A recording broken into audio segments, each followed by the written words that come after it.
नमस्कार जी। जो अपने बत्रा जी यहाँ चेयरमैन पर्सन का चुनाव लड़ रहे हैं उसके बारे में आप क्या कहना चाहोगे? जी हम तो ये कहना चाह रहे हैं, हम इन्हें बचपन से देख रहे हैं, ये हमारे यहाँ पे काम आते हैं हर एक चीज़ के लिए। बाकी और कोई कैंडिडेट है वो नहीं आता यहाँ पे, देखने भी नहीं आता कि कॉलोनी में क्या हालत है क्या नहीं है। ठीक है। क्या नाम है आपका? सीमा। नमस्कार जी। क्या नाम है जी आपका? ये सोनिया बत्रा जी चेयरपर्सन के लिए चुनाव में खड़ी है, इस बारे में आपका क्या कहना है? कहना क्या भाई, हमें चाहिए भाई, ये सोनिया जी चाहिए भाई। प्रधान जी ने पहले भी बढ़िया काम किया था और भाई कभी किसी टाइम भी आते थे, नहीं हमको कोई चिंता फिक्र नहीं थी भाई। प्रधान जी हमारे लिए बहुत बढ़िया काम करते थे, किसी चीज़ की परेशानी नहीं थी। और हम ये चाहते हैं कि आज भी हमारी ये बेटी बननी चाहिए, हमें इनसे फायदा है। क्या खासियत देखी सोनिया बत्रा जी में आपने? बहुत फायदा है जी, हर काम आती हैं। कभी भी किसी टाइम भी आते थे तो ये मना नहीं करती थी, कोई काम के लिए ये आगे रहती हैं, इनकार नहीं करती हैं। कभी किसी टाइम भी आओ, फायदा है जी। हम बस सोचते हैं भाई ये जीते हमारी कॉलोनी से तो हमें बहुत फायदा होगा, आगे भी फायदा था और फिर जीतेंगे हमें फिर भी फायदा होगा इनसे। हम हमारे दर्शकों को अपना परिचय दो। क्या नाम है सर आपका? मैं कॉमरेड हरदीप सिंह जी। सीपीआई से हूँ और वामपंथी दलों से हम जनता के बीच में बरसों से काम करते हैं। जी। मेरे साथ जगमंदर सेलवाल जी हैं, रिटायर्ड पीएनबी के अधिकारी हैं, वरिष्ठ प्रबंधक रहे हैं जी। विभिन्न शाखाओं में। तो आप यहाँ आए, आपके दर्शकों को, आपके चैनल को हम शुभकामना देते हैं। जो सोनिया बत्रा जी चेयरमैन फिर का चुनाव लड़ रहे हैं उनके बारे में आप क्या कहना चाहोगे? सोनिया बत्रा जी जब तक हमारे अंकल स्वर्गीय शेर सिंह जी रहे यहाँ जी। इस कॉलोनी में यूं था कि कोई गार्जियन है, कोई यहाँ का जिस तरह परिवार होता है ना सारा, तो जिस तरह बच्चा, कई बच्चे आपस में लड़ पड़ते हैं तो अपनी गार्जियंस को, अपने पेरेंट्स को आवाज़ लगाते हैं कि हमारे साथ ये दिक्कत आ गई, तकलीफ आ गई। एक ऐसा घर था इस कॉलोनी में जहाँ गरीब आदमी अपना दर्द, अपना दुखड़ा आके रो सकता था। आधी रात को कोई थाना है, कचहरी है, किसी प्रकार की कोई बात, किसी पे कोई संकट आया, बीमारी का, समाज चलते समाज में बहुत सारी समस्याएं आती हैं बसते घरों में। हर जगह एक मजबूत संबल बन के हर अपने उस आदमी के साथ था। कभी किसी की जात, किसी का धर्म उस शख्स ने नहीं पूछा। उनके जाने के बाद कॉलोनी अपने आप को एक किस्म से अनाथ महसूस कर रही थी। तो मैं तो मुबारकबाद ही दूंगा, ये लड़की बड़े सुख में पड़ी है और बड़े अच्छे अमीर घर में गई है दिल्ली, वहाँ बड़ा अच्छा बिजनेस है, अभी जापान से लौटी है तो देश विदेश में डॉक्टर है, सबसे बड़ी बात।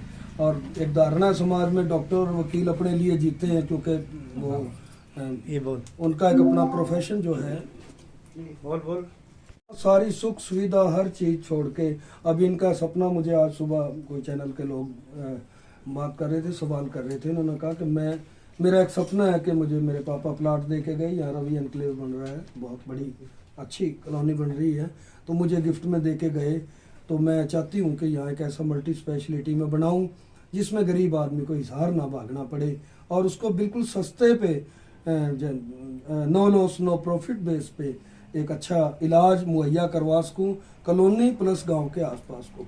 आप मान के चलो कि कुलाना का एक ऐसा विभाजन छुपा हुआ कर दिया गया है कि इस तरफ के लोगों को नागरिक ही नहीं माना जा रहा, चाहे कुलाना गांव है, चाहे कुलाने की ये बस्ती है, टोटल गरीब बस्ती है।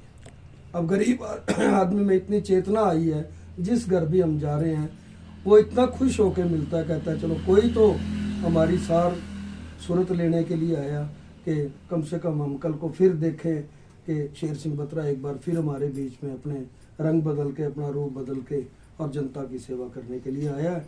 बड़ी आपकी मेहरबानी, आपने हमारी बात सुनी और दर्शकों तक पहुंचाई। Thank you for this. एक मिनट, आप किस बत्रा साहब की बड़ी बेटी हूँ जी। राधिका, पीवा से हूँ। सोनिया का पहले एक सपना था कि मैं पापा जैसे बनूं, पापा के साथ ही रहूं। जी। बिल्कुल सेम पापा की कॉपी है ये। जी। ये बहुत ऊंची जाएगी, आप प्लीज इनका साथ दो, ये आप सबके लिए बहुत अच्छा करेगी। धन्यवाद। नमस्कार। पहले तो हमारे दर्शकों को अपना परिचय दे। क्या नाम है सर आपका? मेरा नाम जगविंदर स्वरूप है जी। गांव परबोला से हूँ जी। रिटायर्ड मैनेजर पंजाब नेशनल बैंक जी। से हूँ और मैं एक ऑर्गेनाइजेशन ह्यूमन राइट्स से जुड़ा हुआ हूँ।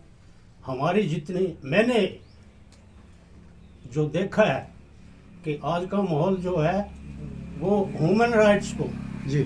मानवता को, इंसानियत को भूल चुके हैं। जी। और हमने आप जो मेरे अंदर जो भावना है डॉक्टर सोनिया जी। बत्रा जी में वो गट्स, वो फीलिंग, जी वो खूबी, वो सारी मैंने इनमें काबिलियत नज़र आ रही है। ये मैं ये बताना चाहता हूँ, ये जी। इत्तेफाक था सोनिया जी को यहाँ फील्ड में आना, एक इत्तेफाक था। ये नहीं चाह रही थी, न समाज को भी नहीं पता था कि लेकिन कुदरत ने हमें हमारे पास भेज दिया। ये मंडी के लिए, मंडी की दुर्दशा को सुधारने के लिए एक बहुत बड़ा चांस है। मैं ये कहता हूँ कि ये शेर की शेरनी दंगल में आ रही है। कोई भ्रम, कोई भी वहम ये ना रखे कि ये किसी से कम रहेगी। हमारी आवाज आज से हम 0 उससे पॉइंट से मतलब चले हैं, और आने वाली 5 तारीख तक सारी मंडी में मेरा अपना अंदाजा है कि सारी मंडी ये कहे कि मुकाबला सोनिया बत्रा जी का किसी के साथ नहीं है। मैं तो यही कहूँगा, शेर सिंह बत्रा की शेरनी जिंदाबाद जिंदाबाद। तुम आगे बढ़ो, हम तुम्हारे साथ हैं। शेर सिंह बत्रा अमर रहे, अमर रहे, अमर रहे। शेर सिंह बत्रा अमर रहे, अमर रहे, अमर रहे। शेर सिंह तेरी सोच पे पहरा देंगे ठोक पे। शेर सिंह तेरी सोच पे पहरा देंगे ठोक के।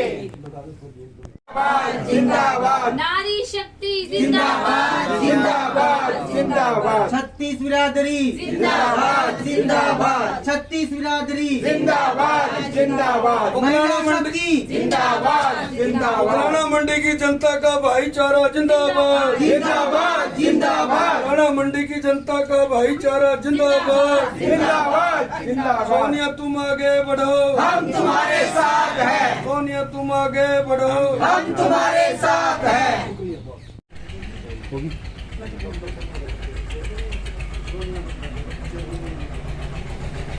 माता जी प्रणाम। माता जी, आप किस बेटी इलेक्शन में खड़ी हुई है, उसको लेकर आप क्या कहना चाहोगे हमारी जनता हम को? बहुत खुश हैं। हम कहते हैं जिस काम के लिए खड़ी है भगवान उसको आशीर्वाद दो, ये जी। अपने काम से कामयाब रहे। और कुछ बोलिए। नमस्कार जी। नमस्कार जी, पहले तो हमारे चैनल में आपका बहुत बहुत स्वागत है जी। धन्यवाद जी।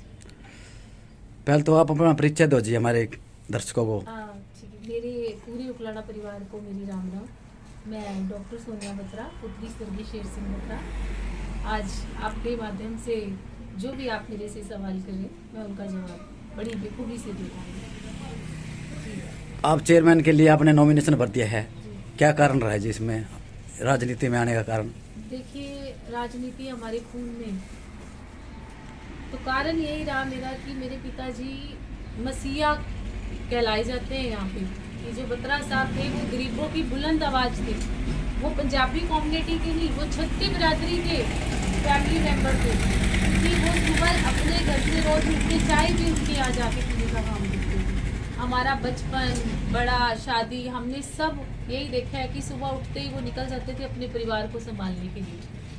तो मेरा आने का यही कारण है। उनके जाने के बाद जब मैं लोगों से मिली, यहाँ मैं आई, तो वो लोग यही कहते थे, बेटी जब बत्रा साहब थे तो हमें कभी दिक्कत नहीं हुई, आज वो नहीं है तो हमारे पास कोई ये भी नहीं पूछने आता कि आप जिंदा हो मर गए हो। क्योंकि हमारे यहाँ के जो लाइन पार की जो लोग हैं उनको 2 भागों में बांट दिया गया, एक लाइन के उस पार और एक लाइन के इस पार। वहाँ के लोगों की सुनवाई भी होती है, सारे काम भी होते हैं, लेकिन यहाँ की आवाज़ हमेशा दबाई जाती है। तो जो जनता की आवाज़ थी कि बेटी आप आगे आओ, मुझे यहाँ तक लाने वाले हमारी जनता की आवाज़ है, 36 बिरादरियों का साथ है, पूरा समाज मेरे साथ है। उन्होंने ही मेरा हाथ पकड़ के मेरे को बोला है कि बेटी आप इस मैदान में आओ। तो जो भी हमारे समाज का फैसला था, यही कारण रहा जो मैंने चेयरमैन का नॉमिनेशन भरा। बत्रा जी, आपने प्रचार बहुत लेट चालू किया है, और जैसे रीमा सोनी है, श्रीनिवास गोयल जी की पुत्र बुद्धि है, उन्होंने तो 2 महीने से तैयारी की थी, ये क्या कारण रहा है लेट करने? देखिए, आपने मेरे से ये सवाल किया, मैं भगवान से ये सवाल करती हूँ जी कि उन्होंने मेरे को लेट क्यों करवाया। जब क्या होता है कि रीमा सोनी जी हैं, चाहे और भी प्रत्याशी है, मैं नाम नहीं लूंगी, हमारे जो कैंडिडेट है, उनके दोनों हाथों में लड्डू थे। जी। पुरुष आए हम, महिला आई घर की औरत, लेकिन यहाँ सिर्फ एक ही थी, वो थी महिला। और मुझे भी नहीं पता था कि सीट महिला के लिए भी रिजर्व हो सकती है, वो भी जनरल के लिए। जब मुझे जनवरी में ये पता चला कि महिला जो चेयरमैन की सीट है वो रिजर्व हुई है जनरल के लिए, तो उस वक्त जो कंडीशन मेरे घर की थी, 3 दिसंबर 2025 में मेरे ब्रदर, यंग ब्रदर की डेथ होगी, वो आप किसी से छुपा हुआ नहीं है। तो एक बार उस टाइम पे एकदम अचानक ये ट्रेजिडी हुई, थोड़ा घर को संभाला। बेटी नेता बाद में हूँ या पहले बेटी हूँ परिवार की, मैंने बेटी बन के संभाला, पूरा खड़ी हुई, थोड़ा सा परिवार में बात करी, थोड़ा सा मैं आगे बढ़ी, मैं अपने समाज के बीच में गई, लोगों से मिलना जुलना शुरू किया, थोड़ा हौसला बना कि चलो मैं आ सकती हूँ। अभी खड़े होने की कोशिश करी थी, प्रभु ने फिर एक चोट मारी, मेरी फिर से यंग भतीजी की अचानक डेथ हो गई। तो लेट मैंने नहीं किया, मुझे उस कुदरत ने, उस परमपिता परमात्मा ने कुछ सोचा होगा, या लेट आए दुरुस्त आए, ये भी हम कह सकते हैं। लेट जरूर हूँ बट हिम्मत नहीं हारूंगी। अगर जनता का प्यार साथ मिलेगा तो हमने ये साबित करना है, लेट आए दुरुस्त आए। बत्रा जी, आप जो चुनाव में उतरे हो, आपके क्या अहम मुद्दे रहेंगे, क्या क्या समस्या को हल कराएंगे, इसके बारे में क्या? देखो, यही सवाल आप हर कैंडिडेट से करते हैं। पहला सवाल यही होता है कि आप क्या करवाओगे। मैंने कभी नहीं बोला मैं ये करवा दूंगी, पहले मैं आपको वहाँ दिखाऊंगी कि मैं ये देख के गई हूँ और मैंने ये करवाया है। तो प्रमाण, कहते हैं ना, प्रत्यक्ष को प्रमाण की जरूरत नहीं होती है, ये आपको भी पता है। सच्चाई किसी से नहीं छुपी हुई, सच्चाई वही की वही है। मैं करके दिखाने में बिलीव करती हूँ। बोलने तो आई नहीं, बोल तो सारे ही रहे हैं, लेकिन मैं करके दिखाऊंगी। समस्याएं जहन में है, करने की जिद है, हौसला है। अगर मुझे 36 बिरादरी का साथ मिलता है तो बड़ी जल्दी हम उन समस्याओं से निजात पा लेंगे। बत्रा जी, अभी तक आपने किन किन वार्डों का दौरा किया, आपने किन किन लोगों का समर्थन मिल रहा है, इसके बारे में बताओ। मेरे साथ पूरी 36 बिरादरियों का समर्थन है, उन्हीं के समर्थन से मैं आज यहाँ आपके बीच में रूबरू हुई हूँ। हमारा वार्ड 10, 11, 14 मैक्सिमम वार्ड में मैं गई हूँ। लेकिन मैं आपको एक चीज और बताऊंगी, मेरी काफी ये बात हुई, उन्होंने बोला जी हम तो जीत के सो रहे हैं। जब मैं अपने यहाँ वार्ड के अंदर, बस्ती के अंदर, मैंने महिलाओं से बात की, पुरुषों से बात की कि हमारे यहाँ से कौन आया था, बोले हमारे पास तो बेटी कोई आया ही नहीं। जब हमसे बात नहीं हुई, हमारी समस्याएं नहीं पूछी कि हमने आपको जीत का आश्वासन ही नहीं दिया, तो आप जीत कैसे गए? क्यों हमारे वोट की जरूरत नहीं है, आपको यहाँ आने की जरूरत नहीं। कौन बस्तियों में गई, कौन महिला से कनेक्ट हुई। बाहर से मिलके जाना अलग बात है, आप उनके अंदर रह के जो उनकी जरूरतें, बेसिक नीड्स हैं, वहां तक किसी महिला ने पहुंचने का काम नहीं किया। और मैं वहां पहुंची नहीं, वो तो मेरा परिवार है, मैं तो उनके लिए आई हूँ। मुझे उनकी समस्याओं का सब पता है, क्योंकि वो समस्याएं मेरी भी हैं, ये उनकी नहीं समस्याएं, मैं भी उन्हीं समस्याओं का सामना कर रही हूँ। तो ये लड़ाई मेरे एक की नहीं है, पूरे हमारे समाज की लड़ाई है। आप महिलाओं के लिए क्या कराएंगी जी? देखिए, पहले तो मैं महिलाओं को नगर पालिका लेके जाऊंगी कि ये इलेक्शन आपका है, महिला का है। पहले आप यहाँ आके जिस महिला को वहाँ ला रहे हैं, आप देखो तो सही, क्या वो कैंडिडेट रियल में डिजर्व करती हैं उस कुर्सी के लिए, या फिर वहाँ पे आप पुरुष को लाना चाहती है। और रही महिलाओं की बात, देखो मैं छोटी सी बात आपको बोलूंगी, हमारी महिलाओं को बताया ही नहीं जाता, सिर्फ पुरुष यही बोल देते हैं आपने वहाँ पे वोट करना है, या पुरुष प्रधान देश है। तो महिलाओं के लिए देखो जी, सबसे पहले मैं उनको इकट्ठा करने का काम करूँगी। हम एक आपस में कमेटी बनाएंगे, एक संगठन बनाएंगे, उसमें एक लीडर महिला होगी, जो भी हमारी आगे की कार्यनीति होगी, जो भी उनके लिए आजकल तो बहुत सारी महिलाएं एक्टिव हैं, जिनकी पढ़ी लिखी महिलाएं हैं, जो आवाज नहीं उठा सकती, घर में ही है, उनकी जो पढ़ाई का जो फायदा है वो मैंने उठाना है। लाइब्रेरी बनवानी है, ताकि हर महिला वहाँ एक लाइब्रेरी में रहे, वहाँ पे जो पढ़ी लिखी महिलाएं हैं वह सारी आके अपना योगदान दें, बच्चों को पढ़ाने का काम करें। शिक्षित हमने फलाना बनाना है। अगर बेटी एक पढ़ी है तो वो 2 परिवारों को आगे ले जाने का काम करती है।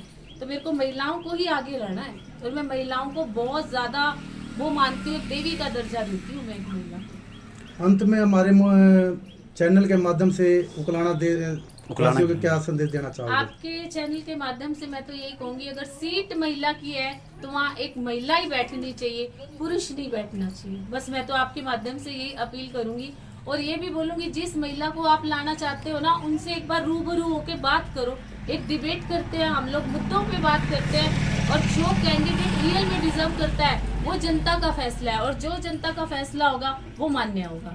बहुत बहुत धन्यवाद।